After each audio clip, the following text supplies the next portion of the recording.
Olá, crianças! Seguimos com nossa aula de matemática. E já lembrando vocês da nossa atividade proposta lá na página 150, né? Como que está indo aí as coletas. Quem se esqueceu, comece comece essa coleta para na próxima semana, no máximo, a gente estar com essas fotos, tá? Do material que você fez a coleta. Então, quem esqueceu, vai lá na página 150 para relembrar que atividade é essa. E hoje nós vamos seguir aqui com a nossa divisão. Olha só. Então, livro G3, página 167. E olha só, hoje nós vamos falar sobre divisão exata. Sabe quando a gente tem aquela quantidade de balas para dividir e que não pode sobrar nada?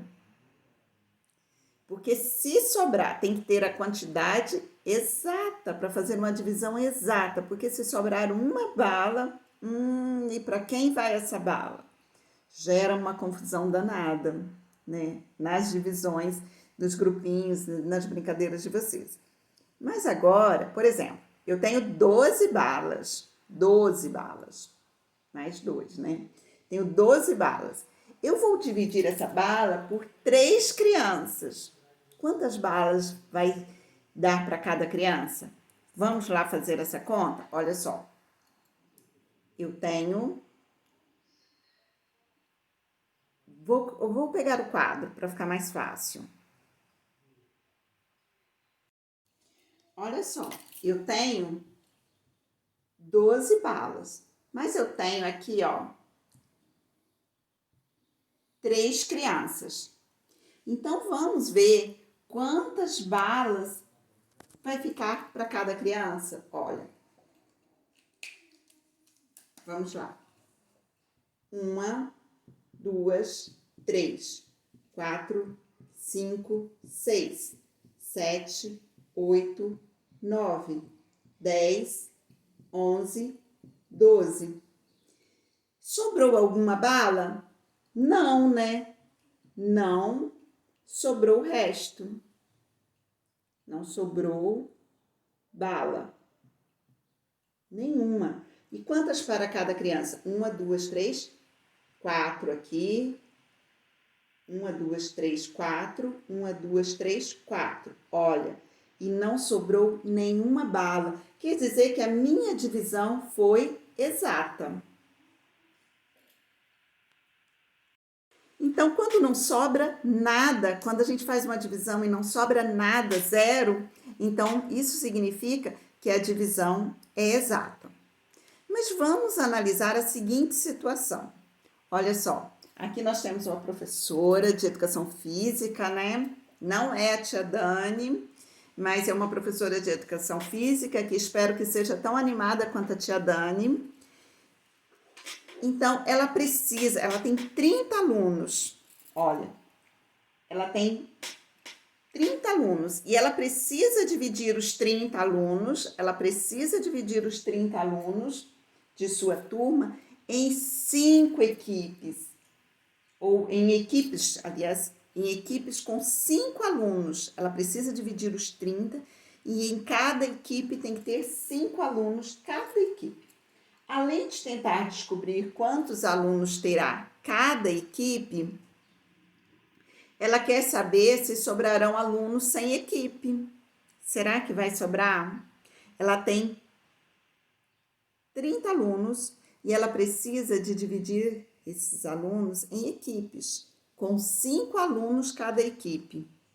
Será que vai sobrar? Então, vamos lá. Pausando de novo. Olha só, a professora de educação física tem 30 alunos e ela precisa dividir esses alunos em equipes com 5. Vamos lá, equipes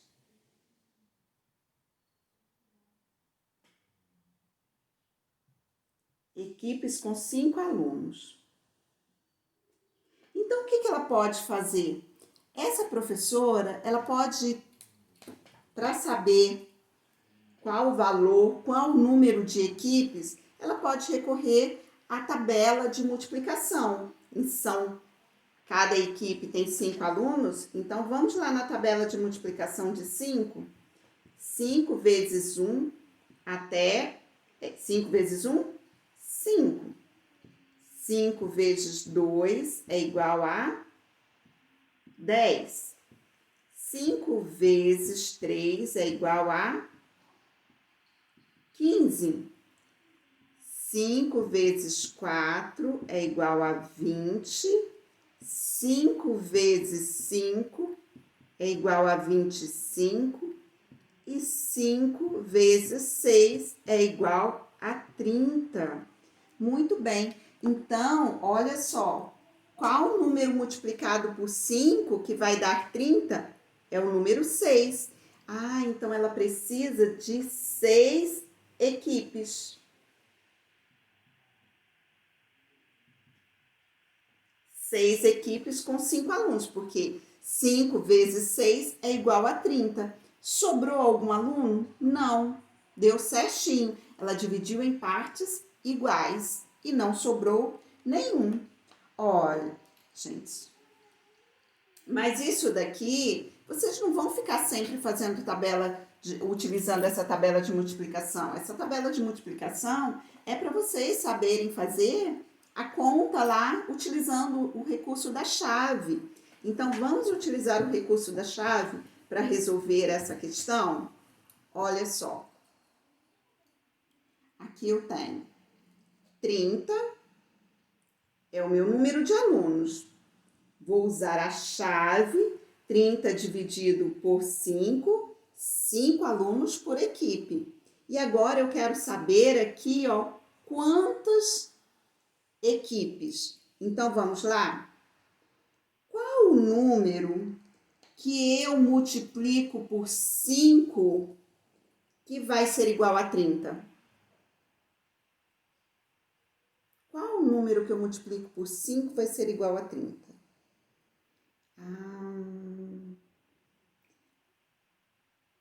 6 vezes 5? 6 vezes 5 é igual a 30. Então, vamos ver se sobrou alguma coisa? 0 menos 0, 0. 3 menos 3, 0. Não sobrou nada. Então, eu tenho aqui número de alunos, número total de alunos, número de alunos por equipe e 6 é o número de equipes. E não sobra nenhum aluno sem equipe, certo? Mas vamos voltar para o livro. Olha aqui. No livro foi feita a mesma coisa. Então, eu percebi que o resto, ou seja, o resto é 0. Significa que a divisão é exata, que não sobrou nada. Ou seja, em uma divisão de números naturais, quando o resto, esse resultado aqui, quando o resto é 0, dizemos que a divisão é exata. Quer dizer, eu dividi em partes iguais e não sobrou nada. O resto é 0, ou seja, a minha divisão foi exata. Não sobrou nada. Ah, e agora a chave, né? A gente utilizou o recurso da chave. O que é essa chave? É um sinal. É um sinal usado para escrever o número 5. Ou seja, para escrever aquele número pelo qual a gente vai dividir. 5, nós pegamos 30 e dividimos por 5. Então, 5, ele vai estar nessa chave, que é representado por esse sinalzinho aqui, chamado chave. Agora, nós temos outros exemplos para fazer. Vou fazer cada um deles no quadro com vocês. Olha só, 32 dividido por 4. Se eu for pegar o 3, 3 é menor do que 4, né? Então, eu não posso dividir. Eu tenho 3, eu não posso dividir por 4. Imagina se fosse balas. Eu tenho 3 balas, vou dividir por 4 crianças, uma criança vai ficar sem bala. Então, vamos aqui com os 32. Quanto multiplicado por 4 que vai ser 32? E aí a tabuada? Vamos estudar a tabuada, gente? Vamos lá? 4 vezes 0 Não, nem vou fazer. 4 vezes 0, porque vai faltar espaço. 4 vezes 0, 0. 4 vezes 1 é igual a 1. 4 vezes 2 é igual a 8. 4 vezes 3 é igual a 12. 4 vezes 4 é igual a 16. 4 vezes 5 é igual a 20. 4 vezes 6 é igual a 24. 4 vezes 7 é igual a 28. Deixa eu ver o espaço aqui. 4 vezes 8 é igual a 32. Acabou no finalzinho do espaço, né? 4 vezes 8 é igual a 32. Olha só. Então, eu vou 8 multiplicado por 4, 8 multiplicado por 4 é igual a 32. Vamos fazer uma conta de subtração aqui? 2 menos 2 é 0. 3 menos 3 é 0. Ou seja, o resto, isso daqui é resto, é 0. Ou seja, quando eu divido 32 por 4, meu resultado é 8 e o resto é 0. Ou seja, a minha multiplicação é exata. Agora, vamos lá na letra B.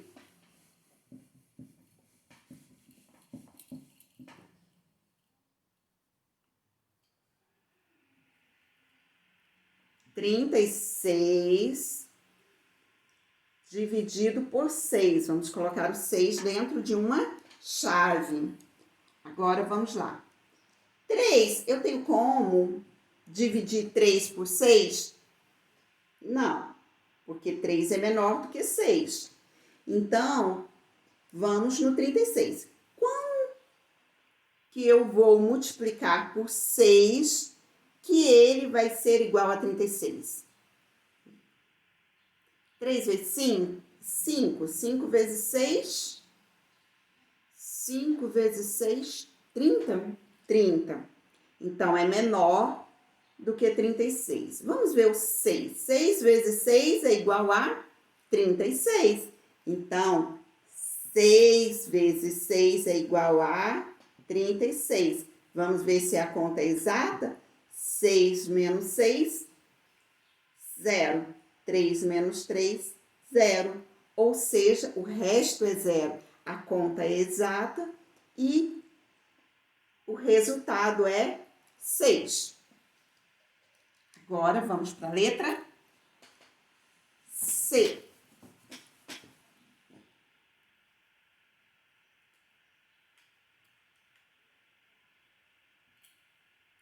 Quarenta e 48 dividido por 8.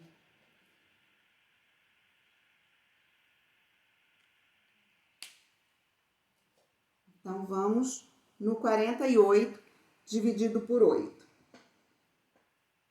4 é menor que 8, então vou dividir diretamente 48. Eu preciso fazer com os dois números que estão aqui. Então, quanto multiplicado por 8 vai ser igual a 48? Lembra a tabuada de 8?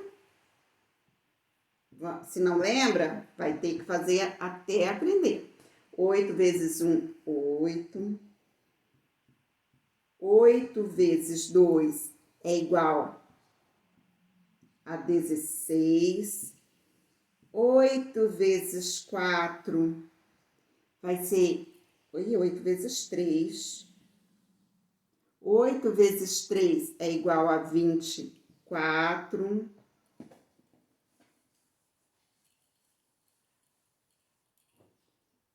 8 vezes 4 é igual a 32. 8 vezes 5 é igual a 40. E 8 vezes 6 é igual a 48. Ah, então, muito bem, 48. Então, 8, o número multiplicado por 8, que vai ser igual a 48, é 6. Então, vamos lá. 6 vezes 8 é igual a 48. 8, vamos ver se sobrou o resto. 8 menos 8 é igual a 0 e 4 menos 4 é igual a 0. Então, o resto é 0, ou seja, não sobrou nada. Minha conta é exata e o valor multiplicar 48 dividido por 8 vai ser igual a 6. Agora, vamos lá na D, na alternativa D.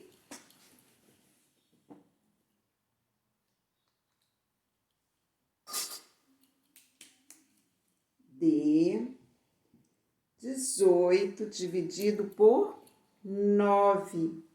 Então, vamos lá. 1 é menor que 9, eu não posso fazer essa divisão. Então, vamos direto no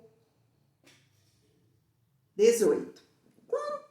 Qual o valor multiplicado por 9 que será igual a 18? Tabuada de 9? 9 vezes 1 é igual a 9. 9 vezes 2 é igual a 18. Olha só. Então, o número multiplicado por 9, que é igual a 18, é 2. Ou seja, 2 vezes 9, 18. Vamos ver se sobrou o resto. 8 menos 8, 0. 1 menos 1, 0. Então, a minha conta é exata, eu não tenho resto. E 18 dividido por 9 é igual a 2. Meu resultado é 2. Tudo certo? Podemos ir para as atividades? Então, vamos agora lá para a página 169, com essa paisagem belíssima que conta muito da nossa história. Essa é a cidade de Congonhas, lá em Minas Gerais, perto de Belo Horizonte. Então, Congonhas, ela é muito visitada porque ela tem essas estátuas aí, essas esculturas de Aleijadinho, tá? Aleijadinho, ele esculpia muito bem, e o nome dele é Antônio Francisco Lisboa. A história dele não é muito bem esclarecida, mas ele era filho de um arquiteto com uma escrava que foi alforriada logo que Aleijadinho, se eu não me engano, logo que ele nasceu. Então, ele era o pai, ele cresceu com a família do pai e estudou, e ele aprendeu um pouco das artes com o pai, de desenho, que o pai era arquiteto. Então, o Aleijadinho, ele tinha uma doença degenerativa, e aí ele foi perdendo movimentos, ele perdeu alguns dedos, ele foi perdendo das mãos, dos pés. Então, dizem que o Aleijadinho, ele andava, numa fase da vida, ele passou a andar de joelhos, e ele trabalhava. Recebia pedidos de muitas igrejas, de muitas obras. Então, Ouro Preto, Congonhas, tem muitas obras de Aleijadinho. Ouro Preto tem até um museu com as obras dele. E são muito bonitas. E lá em Congonhas, nessa igreja, no Santuário de Bom Jesus do Matozinho, ele fez, foi um dos últimos trabalhos dele, como conta a biografia. Então, ele fez os profetas, os 12 profetas. E ele fica lá a céu aberto, assim, para visitação. Lindíssimo. E então, essa atividade conta um pouco essa história do Antônio Francisco Lisboa, que é um artista muito importante aí da nossa história. Outras cidades mineiras, por exemplo, Ouro Preto, mantêm preservados importantes elementos de nossa cultura. Sabendo disso, um grupo de 11 crianças e 9 adultos, 11 crianças e 9 adultos, todos parentes, organizam um passeio por algumas dessas cidades, que ficam próximas a Belo Horizonte, capital de Minas Gerais. Eles pretendem fazer a viagem de carro e querem colocar o maior número de pessoas em cada veículo. Só que a gente sabe que em cada carro cabem no máximo 5 pessoas, porque precisam todas estarem com cinto de segurança. Então, maior número por veículo. Então, em cada carro vai 5 pessoas. Então, vamos responder o que se pede? Quantas pessoas devem participar do passeio? Conta simples, né? Vou lá para o quadro. Então, atividade 1, lá da página 169, vamos responder a alternativa A da página 170. Quantas pessoas no total devem participar do passeio? Lembra, são 11 crianças e 9 adultos. Então, a continha que a gente tem que fazer para saber o total é uma conta de adição. 11 crianças e 9 adultos. Esse vai dar um total de 11 mais 9 é igual a 20. Então, eu tenho 20 pessoas indo nesta viagem. Aí, a gente vai lá para a letra B. Considerando que todos os adultos têm carteira de habilitação. O que é isso? Que tem autoridade, que já fez o curso, já aprendeu, já tem aquela carteirinha que autoriza ele a dirigir. Então, são 9 pessoas que têm essa autorização para dirigir. Só pode dirigir quem tem essa carteira de habilitação, quer dizer, que é habilitação, quer dizer que ele está habilitado a dirigir. Então, todos os adultos têm carteira de habilitação e que em cada carro será colocado o maior número de pessoas. Mas lá na questão já fala que o maior número de pessoas que cabe em cada carro são 5 pessoas. Então vamos, será colocado o maior número de pessoas. Quantos carros deverão acomodar todas elas? Olha só, eu tenho um total de 20 pessoas. Em cada carro cabem 5. Então, vamos calcular por meio da divisão, utilizando chave, o recurso da chave, vamos calcular quantos carros deverá ir. Olha só. Qual o número multiplicado por 5 que vai ser igual a 20? 4, né? 4 vezes 5 é 20. Então, vamos fazer a subtração. 0 menos 0, 0. E 2 menos 2, 2. Olha, então, se eu for nesse passeio com 4 carros, quer dizer, eu vou precisar de 4 motoristas, mas nesse grupo tem 9 motoristas. Todos os adultos são habilitados. Então, eu tenho 9 motoristas. Eu vou precisar de 4 motoristas dirigindo os 4 carros e vai caber todas as pessoas, porque não sobra nada, a divisão é exata. Muito bem, então eu posso ir no passeio com apenas 4 carros. Então, vamos lá na situação 2. Vamos analisar a situação 2. Olha só. Na situação 2, na situação mostrada anteriormente, um grupo de pessoas participaria de um passeio e usariam carros para isso. Supõe agora que 2 adultos e 13 crianças queiram fazer um passeio parecido. Então, eu tenho 2 adultos e 13 crianças. Neste caso, seria possível fazer o passeio de forma semelhante à analisada no item anterior? Explique. Olha só, vamos analisar a situação? Eu tenho 12 adultos. Agora, na questão 2, eu tenho 2 adultos e 13 crianças.